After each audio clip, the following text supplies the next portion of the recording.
क्यों? तो वो संपत्ति थी कि नहीं थी? बोलो नहीं बोलो तो नहीं। जिसने जानी उसको कब? जब जानी तब। जब जानी तब है ना। तेरा भगवान आत्मा तो ग्रेनाइट से भी बहुत बड़ा कीमती, बहुत बढ़िया चमकदार है। पर कौन है? जिसने जाना उसने कब? कि जब जाना तब। तो गुरुदेव की भाषा बोलते उसका ये कहना सत्य है कि मैं एक हूँ, मैं शुद्ध हूँ।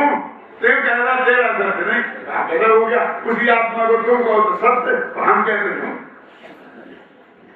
जिसने जाना तो समझ पूर्वक कहे वो सत्य, और जो बिना जाने और बिना समझे मुझे कहे उसका कोई सत्य भी कहे तो सत्य।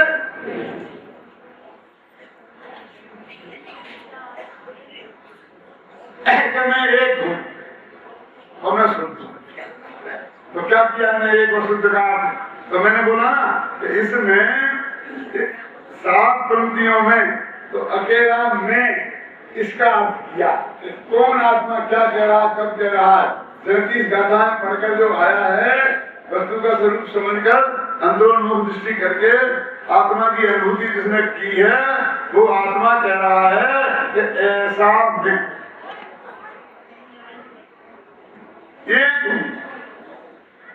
एक हूं का क्या?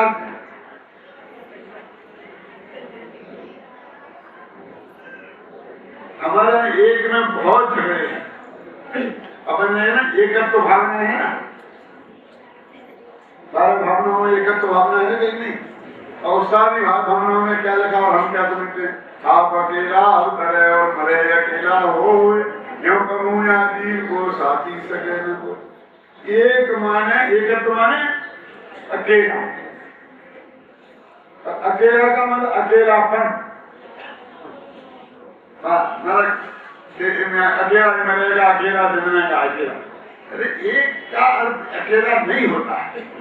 तो एकत्व का अर्थ एकत्व का अर्थ तो होता अपनापन, स्वार्थपन होता है ना। आप सुने ना? तो एकत्व माने एक पना। तो एक पना तो अर्थ क्या है? एक पने का अर्थ तो है अखंड, अनंत गुणों का अखंड, असंख्य प्रदेशों का अखंड पिंड। एक का अर्थ तो ये होता है वहां उस समय अकेला अकेला अकेला अकेला लगा। और तैतनी गाथा का अर्थ करते थे तो मैंने बहुत समय पहले, जब वो उस समय 71 में 70 में जब वो लड़ाई हुई ना, कौन सी पाकिस्तान से, जब बांग्लादेश बना था, तो उसके पहले हमारा एक 2 महीना पहले सर नवंबर में लड़ाई हुई थी और अक्टूबर में हमारा साथ सवेरे हुआ था। तो 2 महीने पहले की बात है। तो वहां सागर में थे। तो जब इस गाथा का अर्थ मैंने शुरू किया तो उन्होंने कहा हम भी इसी का करेंगे। मतलब एक का अर्थ शुरू किया तो अकेला अकेला अकेला शुरू किया। और मैंने कहते कोई इसमें तो अकेला अर्थ है ही, मनोबल और अलग है। मैं यहाँ प्रत्यक्ष अनादि अनंत अखंडानंद सर्वमात्र ज्योति है ना, भावों से भिन्न नहीं होता हूँ, इसलिए मैं एक हूँ। ऐसा अर्थ है यहाँ कहाँ आगे अकेला बनता अकेलेपन की बात। यहाँ तो अकेलापन अच्छा है ये बता रहे, वहां तो अकेलेपन को तुम रोते हो। अकेले नरक में जाएंगे, अकेले में दुख भोगना पड़ेंगे, क्यों? देखा मैं मेरी भावना में मैंने क्या लिखा? मेरी भावना माने मैंने इसी बार रखा एकत्व तुम्हारा साथी है। अरे भाई अकेले ही क्यों? मोक्ष में भी तो अकेले ही जाएगा। तो ये अच्छी बात नहीं कभी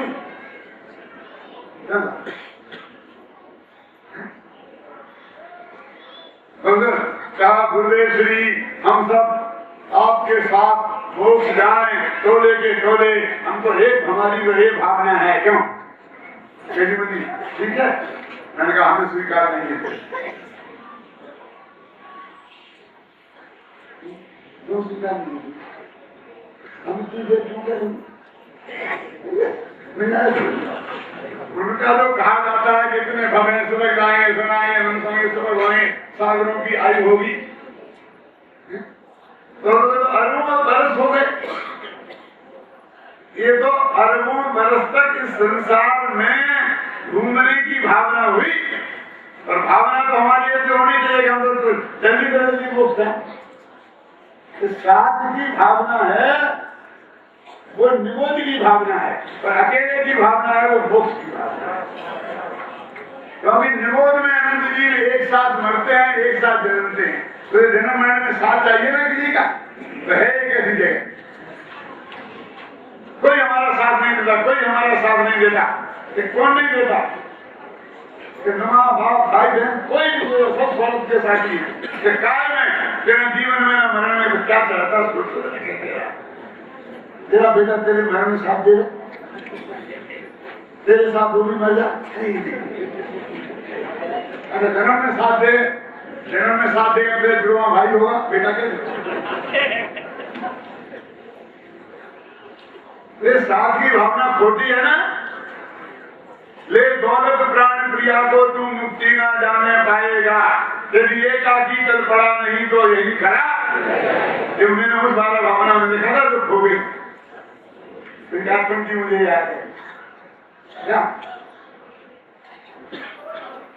ये एकत्व, ये कहते हैं कि मैं किसी के द्वारा खंडित नहीं होता था। क्या ध्यान हो? क्यों मैं एक हूं? क्योंकि चिन्मात्र आकार के कारण समस्त कृम रूप और अकृम रूप से प्रवर्तमान व्यवहारिक भावों से भेद रूप नहीं होता। मैं अभेद हूं, एक हूं माने अभेद हूं, अखंड हूं, खंडित नहीं होता। किन भावों से? कृम रूप से प्रवर्तमान और अकृम रूप से प्रवर्तमान। सीधा सच्चा अर्थ तो लोगों के ख्याल में ये आता है कि पर्याय क्रमवर्ती होती है और गुण अक्रम होते हैं, प्रदेश अक्रम होते हैं। तो मैं न पर्याय से खंडित होता हूँ, न गुण से खंडित होता हूँ, न प्रदेश से। कोई ज्यादा ऐसा कहीं नहीं, गलत अर्थ है ऐसा तो कुछ नहीं है। गुरुदेव श्री कहते कि नहीं, यहाँ ऐसा नहीं लेना, यहाँ तो ये लेना नरक आदि गति एक क्रमवर्ती भाव है, और दूसरे भाव जो हैं जिससे अधिक वो अक्रमवर्ती भाव। तो मैं तीसरी बात तो आपकी दो बातें बताई थी मैंने, इन दो से मैं असहमत हूं ऐसा नहीं कह रहा हूं, ध्यान से सुनना। लेकिन तीसरी बात कह रहा हूं, एक गुण स्थान है किरमवर्ती भाव और मागणाएं हैं अकिरमवर्ती भाव। क्या मतलब नहीं है? थोड़ा बहुत गुण स्थान बड़ा होगा, गुण स्थान मागणा स्थान दोनों की समझ। गुण स्थान कभी दो एक साथ नहीं होते। चौदह है ना गुणस्थान, तो उनमें एक ही होगा। तो एक समय में दो गुणस्थान एक साथ नहीं होंगे, क्रम से होते, इसलिए क्रम बढ़ती। और 14 मायनाएं 14 की 14 एक साथ होती। कैसे? गति मायना है तो कोई ना कोई एक गति होगी, इंद्रिय मायना में कोई ना कोई एक इंद्रिय होगी, है ना? यदि 14 मायनाएं गिराएंगे तो उनमें मायनाएं 14 ही एक साथ। अभी हमारे तुम्हारे 14 मायना घटित हो जाएंगे हम लोग, और स्थान है क्यों? तो किरमवर्ती भाव माने गुण स्थान, और अकिरमवर्ती भाव माने मायना। तो आप लोग तीसरा अर्थ क्यों कर रहे हो? इसलिए कर रहा हूँ कि यहाँ प्रकरण नहीं कर रहा है, वर्णादि से लेके गुण स्थान पर्यंत, है ना? तो 29 भाव है जानते जी, इसमें 28वां है मायना स्थान और 29वां है गुण स्थान। यदि उन दोनों का निषेध हो गया तो 29 का ही निषेध हो गया। तो मैं गुण स्थान और मायना स्थान रूप भावों से भेद को प्राप्त नहीं होता हूं, इसलिए मैं एक हूं। बोलो एक का अर्थ एक है, कौन करे यहाँ? अमृत से हरा कौन निकाले एक का अर्थ एक? मैं 14 गुणस्थान के कारण 14 नहीं हो जाता, और मैं 14 मायनाओं के कारण 14 नहीं हो जाता। मैं प्रदेश भेद नहीं है, गुण भेद नहीं है, पर्याय भेद नहीं है, नरक आदि के 3 रूप नहीं हूं, मैं मंद तीर्थ कसाय रूप लेस्या रूप नहीं हूं। ये है यहाँ पर एक का अर्थ।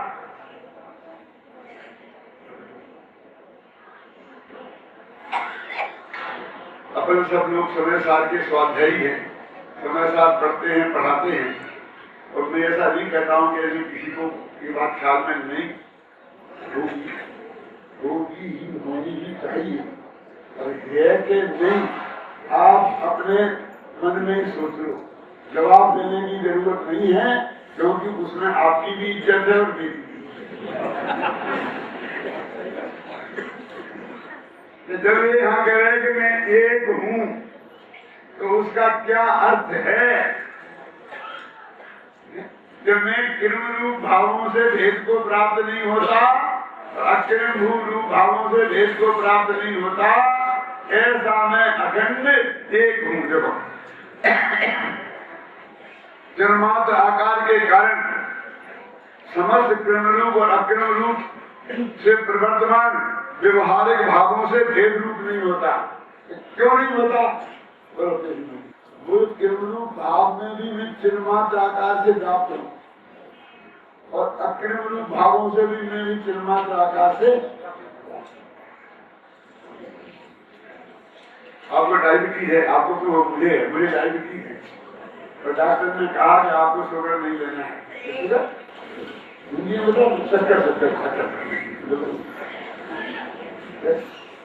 फिर आए तो और बढ़ गई, तो शुगर तो नहीं कहती, शुगर तो हम कभी खाते ही नहीं।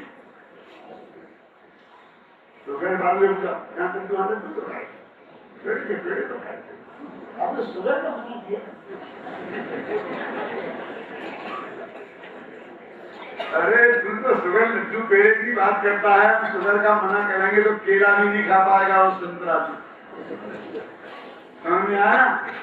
शुगर का मतलब क्या है कि जिन जिन पदार्थों में जो शुगर नाम का अंश है, उन सब एक शुगर नाम के अभाव उनमें से भेद को प्राप्त नहीं होता। वे भले ही संतरा होगा, वो केला होगा, वो लड्डू होगा, वो पेड़ा होगा, लेकिन शुगर नाम का भाव जो है वो सब में व्याप्त है, इसलिए उसकी एकता को खंडित नहीं करता। तो पेड़ा और लड्डू शुगर की एकता को खंडित नहीं करते। समझ में आएगी नहीं? शुगर बना उसको खंडित नहीं करते। हम चेतन, तो मैं एक चिन्मात्र आकार हूं, तो कितने भेद रूप भाव हो, सगुण स्थान स्थान कहो, जो भी तुम्हें कहना हो, गुण कहो, पर्याय कहो, द्रव्य कहो, प्रदेश कहो, लेकिन उसमें मैं चिन्मात्र, मेरा चैतन्य बना, मेरा चिन्मात्र बना, मेरा ज्ञान दर्शन मेरे से कभी छूटता नहीं है। तो उस आकार के कारण मेरी एकता खंडित नहीं होती। क्यों? एकता की सुरक्षा का उपाय क्या है? झगड़ो मत, हम सभी गुरुदेव के शिष्य हैं। क्यों? ये एकता क्या है? ये एकता माने महामिथ्या, घबराना नहीं, तो लड़े खूब गुरुदेव के भगत आपस। ये तो 2 द्रव्यों में एकता बता रहा। क्यों? ये 2 द्रव्यों से भिन्नता जानना है, ये तो आगे शुद्ध में आ गया इसका अर्थ। हम तो एक आत्मा में जो अनंत गुण, असंख्य प्रदेश, अनंतानंद पर्याय, वो सब चिन्मात्र हैं। इसकी वजह से उनमें एकत्व है, वो खंडित नहीं होता। और मैं तो अपने को चिन्मात्र देखता हूँ, तो मैं सब आ गए। ऐसा एकता का अर्थ ये नहीं तुमसे हमरा एकता। आपको याद है सोनगढ़ का पंच कल्याण था? अब कौन सा संत होता है? महावीर भगवान का निर्माण हो सकता पंच कल्याण था, और वहां मेरे शाम को प्रवचन होते थे, तो भेद विज्ञान पर होते, और मैं शनि से दिन, स्त्री से दिन, राग से दिन, ऐसा पता। तो प्रभु कैलाश सिंह की बात है, तो उनका व्याख्या हुआ, तो उन्होंने खड़ी सभा में कहा कि इससे दिन, उससे दिन, इससे दिन, कितना भेद विज्ञान कराओगे? हम इतने टुकड़े में तो बट गए। जैन के दिगंबर से श्वेतांबर हो गए, तो दिगंबर में हो गए, तो श्वेतांबर में हो गए। अब तुम कहाँ तक भेद करा? मैंने कहा देश से भिन्न, राग से भिन्न, केवल ज्ञान से, गुण भेद से भिन्न। अभी तो बहुत बाकी है। वो समाज की एकता और आत्मा की एकता में बहुत फर्क है। वो तो परतन से एकता की बात है, वो तो राग देश को बढ़ाने वाली बात है। ये आत्मा के अनंत गुणों, अखंड असंख्य प्रदेशों में, असंख्य अनंत पर्यायों में जो अखंड अनुस्थिति से रचित प्रवाह है, ये उस एकता की बात है। क्यों?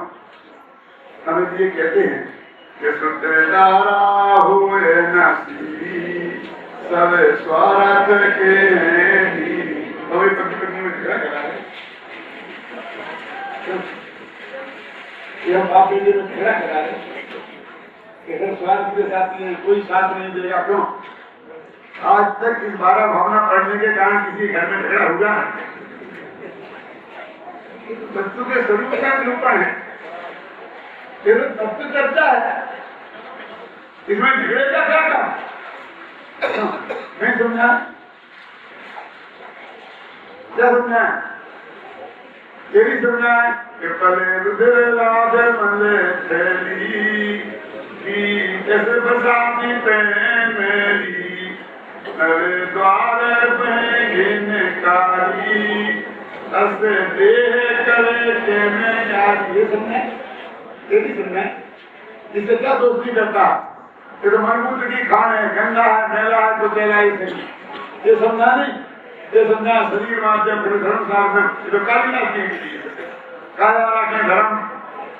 पंडित बैठे तो लोग ध्यान नहीं रखते हैं अपने स्वास्थ्य का, व्यायाम नहीं करते हैं, प्राणायाम नहीं करते हैं, और तुम और इस पे आग लगाओ, देश का स्वास्थ्य खराब हो जाए। तो क्या समझना है? जो ध्यान शरीर से भिन्न भगवान आत्मा को मोक्ष ले जाने वाला था, क्यों? जिसमें शरीर से भिन्नता की बात से काम शुरू होता था, आज वो भेद विज्ञान, वो ध्यान शरीर की सेवा में लगा है। ब्लड प्रेशर ठीक कर रहा है, डायबिटीज ठीक कर रहा है।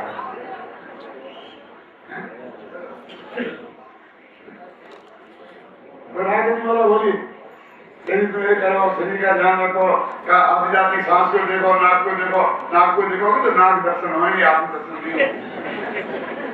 तो सांस को देखोगे तो सांस दर्शन होंगे, आत्म दर्शन नहीं होंगे। जानते जी, अभी मेरी एक किताब आई है छोटी सी, उसका नाम है जैन दर्शन के आलोक में ध्यान का स्वरूप। मैं 1000 किताबें आप लोगों को फ्री वितरण करने के लिए लाया। तो हमारे उपस्थान पर आपको लाठी मिल जाएगी, जो जाएगा चले जाएगा, उसे पहले मिल जाएगी, 1000 खत्म हो जाएंगे तो फिर नहीं मिलेंगे। अब भी सीधी उस दिन छपाकर मैं बम्बई गया ना, कौन सी तारीख को? 2-4 दिन पहले, 31 तारीख को, तो पहली जगह सीधा प्रेस से लेके गया 1000 किताब हो गई। 1000 सोनागिरी जी के लिए लाया, 1000 शिखर सुमेर के लिए तैयार। और वहाँ तो हमारे सब व्याख्यान भी इसी पे हुए थे। हाँ, मुंबई में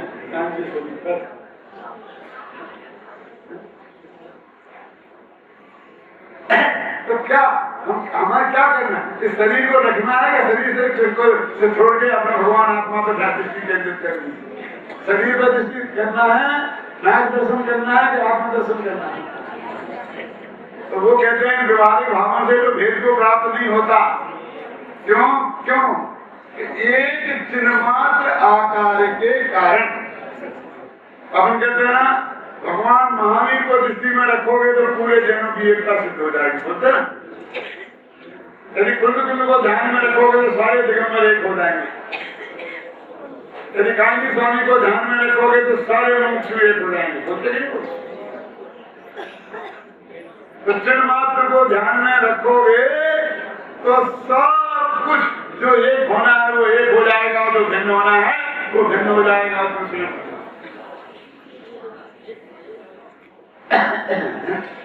क्या करते हैं? मैं एक हूँ क्योंकि त्रिमात्र आकार के कारण समस्त कृष्ण रूप अकृष्ण रूप से प्रवर्तमान व्यवहारिक भावों से भेद रूप नहीं होता। मैं शुद्ध हूँ क्योंकि नर नारकादि जीव के विशेष और अजीब पुण्य पाप आश्रम संवर निद्रा बंध और मोक्ष स्वरूप जो व्यवहारिक नर तत्व में टंकोत्कीर्ण एक ज्ञायक स्वभाव रूप भाव के द्वारा अत्यंत भिन्न है। क्या कहते हैं? देखो, मैं 9 तत्वों से भिन्न, अजीब से भिन्न तो ठीक है, आसम से भिन्न वो भी ठीक समझ में आ गया, क्यों? बंद से भिन्न वो भी ठीक है, पुण्य पाप से भिन्न, अपने संबंध में जाते भी भिन्न, वो तो मोक्ष में कह दिया, अब मोक्ष से भी भिन्न ठीक है। तो जीव से भी भिन्न, मैं क्या जीव नहीं हूँ? ऐसा वो कौन सा जीव है कि जिस जीव से मैं भिन्न हूँ? क्यों? तो एक तो सीधा सच्चा से हो सकता है कि मेरे जीव के अलावा बाकी के उनसे मैं भिन्न हूँ। तो वो कहते हैं कि वो तो अजीब में आ गए, तो मेरे लिए वो जीव है। तो कौन से जीव से भिन्न हूँ? एक है निश्चय जीव और एक है व्यवहार जीव। जो 9 तत्वों के में जो व्याप्त चिन्मात्र ज्योति है, वो 9 तत्व रूप है, उसका नाम है व्यवहार जीव। और जो अखंडता है वो है निश्चय जीव। तो मैं ये भेद रूप व्यवहार भावों से भिन्न हूँ, ऐसा तो 7 तत्वों से 9 तत्वों से भिन्न जो चिन्मात्र ज्योति है, उसका नाम शुद्धि। अब यहाँ अशुद्धि का राग देखें, ये तो ये मैं हूँ, ये अशुद्धि, तो ये मैं नहीं हूँ, ये शुद्धि। राग में इतना ढेर सारा है, अभी अकेला आनंद जी गया है, ढेर सारा राग है कि नहीं? तो राग के होते हुए मेरा शुद्ध हो गया। जब मैं राग नहीं हूँ, मैं राग हूँ, ये अशुद्धि थी। और मैंने माना कि मैं राग नहीं हूँ, इसका नाम शुद्धि है। मैं एक हूँ, मैं शुद्ध हूँ का क्या अर्थ? तो ज्ञानी विचार का है। कौन सा ज्ञानी? जिसने शादी किया, न्याय किया, 7 साल में पढ़ के आया है, 20 साल से प्रचुर करता है, क्यों? 50 साल से गुरुदेव के सत्संग में रहा है, क्यों? मुट्ठी में रखा था सोना जिसने, और भूल गया था। अपने कहा था ना, आंख में थोड़ा और गांव में ढेर। ऐसा अज्ञानी, किस स्तर का अज्ञानी, और वो उसे किसी ने समझाया अथवा स्वयं ही समझ गया, वो उतनी पराधीनता की भी छुट्टी कर दी। तो समझाने वाले के आधार पर हमारा धर्म हो गया, तो समझाने वाला नहीं मिला तो क्या होगा? बोलिए, तो हम नहीं समझेंगे तो हम एक खो देंगे, क्यों? क्या आजकल कोई है तो है नहीं समझाने वाला, हमें सब पंडितों को दे दिया, क्या पंडितों को देने से क्या हुआ? खुद को देख लेते तो काम है। बहुत से लोग राशि प्रतिष्ठा की बात करो तो बोलते हैं कि मैं एक को देख लूंगा। मैं उन लोगों से हाथ जोड़ के कहता हूँ, एक को देखने से क्या होगा? एक को देख ले तो तेरा काम हो जाएगा।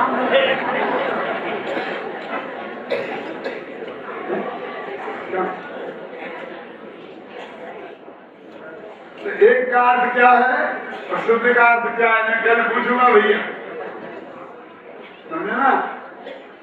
एक का अर्थ क्या है और शुद्ध? हमारे यहाँ हमारा ऐसा नियम बना रखा है कि रोजीना प्रवचन होता है ना, संजय गुरुदेव का टेस्ट होता है, और फिर हमारा किसी विद्वान का जो उपलब्ध होता है उसका हमने किरण बांधा हुआ है, उस किरण से किरण का कैसा किरण में हुआ तो मेरा, मैंने नहीं किया तो भैया का दादा ने नहीं किया तो हमने नहीं किया, हमने नहीं किया तो ऑटोमेटिक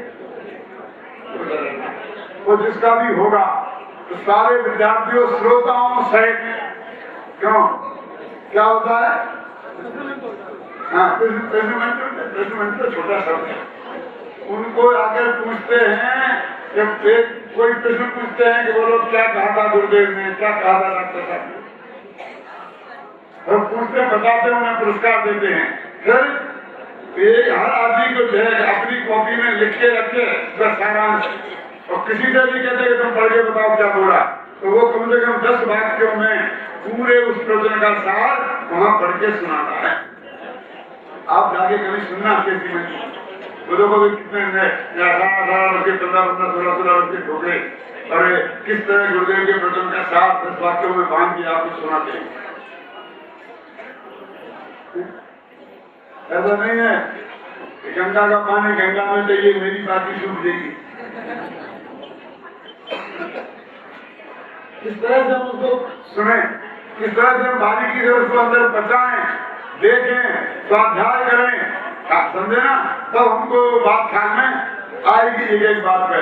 तो मैं कल पूछ लूंगा, सिर्फ 2 प्रश्न दे रहा हूँ, मैं एक हूँ का अर्थ क्या और मैं शुद्ध हूँ का अर्थ क्या, और ये कौन सोच रहा है?